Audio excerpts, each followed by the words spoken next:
Arsenal versus Manchester United is one of the greatest Premier League rivalries. They beat us last time at Old Trafford.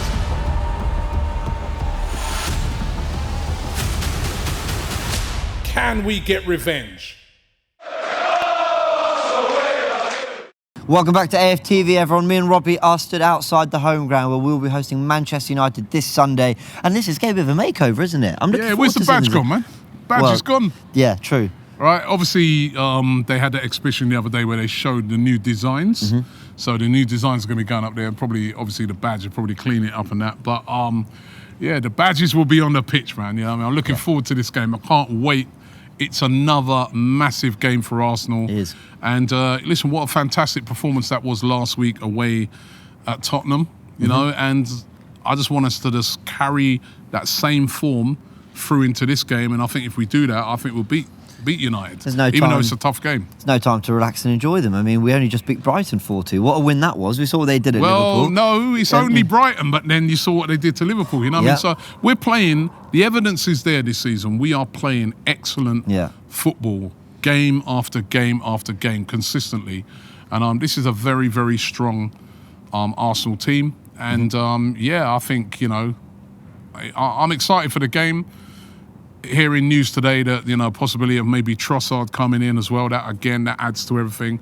So, yeah, no, it's exciting times. Is this, I mean, you look at the table, right? We're sitting top, 47 points, United third, joint with Man City on 39. They got their big derby win. If it weren't for the drop points at Palace, there'd be a real opportunity for them to win here and close the gap. Okay, they did, but we know that they're on the up and doing terrific work under Ten Hag. Is this the first time in a long time that these two teams have met with both of them seriously on the up, seriously looking like they're going in a direction that could maybe bring us back to anything like what we used to see in the, you know, around 2000, 2005 period, you know, where it was a real bloodbath between these two teams. It was a massive rivalry. The Premier League needs a strong Arsenal and a strong Man United. Yeah. You know, yeah, Man City and Liverpool, that rivalry's been a good rivalry over the past couple of seasons. But that rivalry between Arsenal and Man United, nothing has come close to it. You know, the characters involved, Keane, you know, and Vieira, the managers, you know, Wenger, Fergie, you know, nothing's come close to that, you know. So now that you've got Arsenal obviously back, Manchester United are coming back, and they are back, you know, under Ten Hag. I think it's only bodes well for the Premier League. This Premier League is getting stronger and stronger every year, you know what I mean? It's, you know, but we don't want to just have a two-horse race. You know, you want to have multiple teams in there involved in it that can win the league. And that's why it's so great to see Arsenal back in the mix. These are the games that Arteta said towards the end of last season. He said it this season, we relish them. You want the big games, you want the big occasions. And Arsenal have been taking it to opposition. They have even been going to Tottenham, the place we haven't won in ages, playing their football, pressing on the front foot. And you can see it in our last 5 results. A win at Wolves 2-0, a 3-1 win against West Ham post-World Cup, 4-2 win at Brighton, little stumble with the draw at Newcastle. I think lots to take from that performance as well. And a 2-0 win at Spurs. United, on the other hand, come in good form themselves. 3-0 win against Forest, a 1-0 win at Wolves as well. They went and won there. 3-0 win against Bournemouth, 2-1 against Man City, having turned that around. And okay, they dropped points at Palace, but both going in with 4 wins and a draw from their last 5. Yeah. Both going in with a real sense of optimism, but Casemiro's missing, and that's a big one that came out of the Palace game. Yeah, the standout win for United, obviously, in those games that you named there, was the win against Man City. Some people say a little bit fortunate with that decision that went their way, but I think that was a good performance by them. They deserved it. And they've been on a great run. Casemiro missing is huge for them. You know what I mean? I think everybody acknowledges how good he's been in their midfield. And I would have liked to have seen that sort of battle between him and Partey. Yeah. But listen, who cares, right? You know, I think even with Casemiro, right, we would be giving them lots and lots of problems. I saw in the second half of that game, Palace was giving them a lot of problems. So, yeah, Casemiro's missing, but they've got such a big squad. You know, they'll be able to cope with that.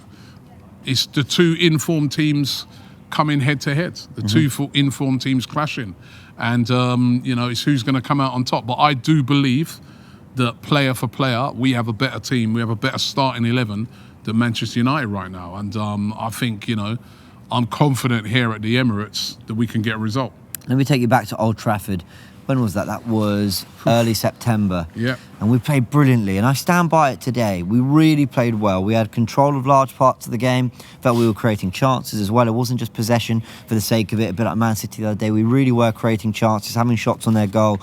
And they sucker punched us a few times. Yeah, they scored a good goal, that Anthony goal, they played through us nicely. But a couple counter-attacks, sucker punches that really deflated us. I think Arteta's learnt from those 3 subs all in one go. We haven't seen it since. Yeah. But I just wonder whether Arsenal will have that in the back of their mind, because Tottenham, who we know for being brilliant on the counter-attack, didn't have anything for us in the North London derby. But United are coming in much hotter form than Spurs did. Yeah, by the way, I was absolutely gutted that day. I remember coming out of Old Trafford thinking, how did we lose that? I know. You know what I mean? Speaking to Man United fans who would say, yeah, we're a little bit fortunate to, you know, maybe win 3-1. That was a bit flattering for us, but we lost. But I think that since that game, we've improved a hell of a lot. And we played well that day as well. I remember in that game, the Martinelli goal, which would have put us 1-0 up, which was disallowed. You know, we've since found out that goal should have stood. You know what I mean? The VAR have admitted they made a mistake. Yeah, it wasn't an article that came out. It was admitted, it was admitted. That was one of the errors. That was one of the errors that the VAR made, right? But listen, it is what it is. That's the only game we've lost this season. And we want to revenge that. And let's avenge it here. And I think since that game, we've improved a lot. We've improved a lot, especially defensively. I think we're more solid at the back. Yeah. You know, we've hardly conceded a goal on the road. You know what I mean? We don't really concede many goals on the road. So, you know, I think they're going to be coming up against a better team. And the confidence that's going to be flowing through the team following that win over Tottenham. You know, I mean, Martin Odegaard at the moment, on fire. You know, Saka, Martinelli. I mean, everybody is confident at the moment. Everybody's fit at the moment, thank God. You know, so, yeah, there's no reason why we shouldn't go into that game with great confidence. And we'll be fresher than United as well. They did have to play that game against Palace, right? So we should be fresher as well. I understand there's going to be a lot of how do Man United stop Arsenal, but how do we stop them when it comes to players like Marcus Rashford? We talked about the counter-attack a little bit, but he has been on, you know, red-hot form as well. Maybe not as quite his best against Crystal Palace. Well, they stopped him, didn't they? Crystal Palace, in a way that, I mean, he did have an assist for a goal, so it wasn't that he didn't do anything, but they stopped Marcus Rashford. You know what I mean? If you notice, every time he got the ball, they doubled up on him. He didn't really get a lot of, or we didn't really get a sniff in the game, so they did stop him, and you have to stop him. I think the 2 key players for them, him and that Bruno Fernandes, if you stop them, you're going to have a good day. You know what I mean? So we've got to come up with a plan for stopping Marcus Rashford. He's been scintillating this season, and he's a dangerous player. And I think we've got to come up with a plan as well to stop their quick transitions. That's where they've been really impressive. The way they turn defence into attack, the speed at what they do it have, they've been very, very good at that. Probably the best, you know, around it at the moment. They do it so quick. So we got to be very wary of that. But then they got a lot of things to worry about us too. Yeah. And that's the beauty of it. Yeah, like I said, Eddie Nketiah, brilliant in North London derby. Saka as well, causing problems. Martinelli not his best, but still makes things happen. Yeah. And you know, Odegaard getting goals. So I agree. There are problems that they're going to have to deal with. Zinchenko coming in midfield. Yep. You know, these are big, very interesting tactical battles. And Thomas Partey playing. Remember, exactly. At Old Trafford, Thomas Partey didn't play, and that makes it. We all know he makes a massive. Bit like with Casemiro with them, the difference he makes in their midfield. You know, it's the same with our midfield. We had to go to Old Trafford without Partey. They're coming without Casemiro. They did beat us without Casemiro. Yeah. At Old Trafford. He wasn't playing. Yeah, no, but I'm saying we didn't have Partey playing that day. So, you know. You are right. And it's an opportunity for Arsenal to just try and avenge that and show, hold on, now. We were playing the good football there, but now let's add the goals to it and let's come out with the 3 points. Yeah. I know this is a complete side plot, but it obviously has been a lot of the talk of the day and probably will be till the paper is signed, if it gets that far, and that's the Leandro Trossard stuff. Now, this place has been rocking without the transfers, without everything. You know, just the title race. The fans are amazing. Last season, they've been amazing. This season, does it add an extra little edge sometimes, that sense of, okay, but you know, they're also in the background, they're doing their thing to try and help this team go all the way? Yeah, because I think, you know, listen, if you used to walk around here and do a straw poll of fans and say, do we need to strengthen in January, I think 100% would say yes. You know, we missed out on the Mudryk thing. That was really, really disappointing. I think maybe there might have been a few more noises about that had we have not beaten Tottenham, right? But we did beat Tottenham, and people sort of left it at that. I think we got to trust Edu, we got to trust Arteta with what they've done. You know what I mean? You miss out on big targets sometimes, but we've missed out on targets. Yeah, plenty. And then we've gone and brought in players that have been brilliant. So we missed out on Vlahovic. We brought in Jesus. We missed out on Lisandro Martinez. We brought in Zinchenko. You know, so I'm not. You know, if we can get Trossard in, I think it would be an excellent signing. He may not be the glamour signing of a Mudryk, but it's a practical. I mean, we've done a lot of practical signings that have worked out really well. Aaron Ramsdale, you know what I mean? What a signing that's been. So I'm trusting him on this. I think it will be a great signing. Everybody that I've spoken to so far says it makes perfect sense. And, you know, if a guy scored a hat-trick at Anfield, you know, yeah, I think it would be a great addition. Yeah. You know, we don't want to do what we did last January, which has left ourselves short. And that, for me, is why we missed out on the top 4. Yeah. We can't afford to make that mistake again. I'm glad that they're learning from those mistakes. In life, it's about learning from mistakes. And it's like, we've been doing that. Let's hope that Arteta learns from the mistake he made at Old Trafford as well. And we go out there and we smoke these lot. You know what I mean? For me, this is still a big game, man, right? Where, you know, the Tottenham game and this game for me are my biggest games of the season. Yeah. These are the games where I know so many United fans, they will be on the phones blowing it up if we lose it. Yeah. But they'll be missing if we win. Yeah. But I'll find them. Fair enough. Let's get a score prediction, Robbie. I'm going to go for 2-0. I'll just fancy us on Sunday. I think we're going to be all right. So I'm going to go for 2-0. I think the defenders, they're putting an excellent performance the other day at Tottenham. So 2-0. Fair enough.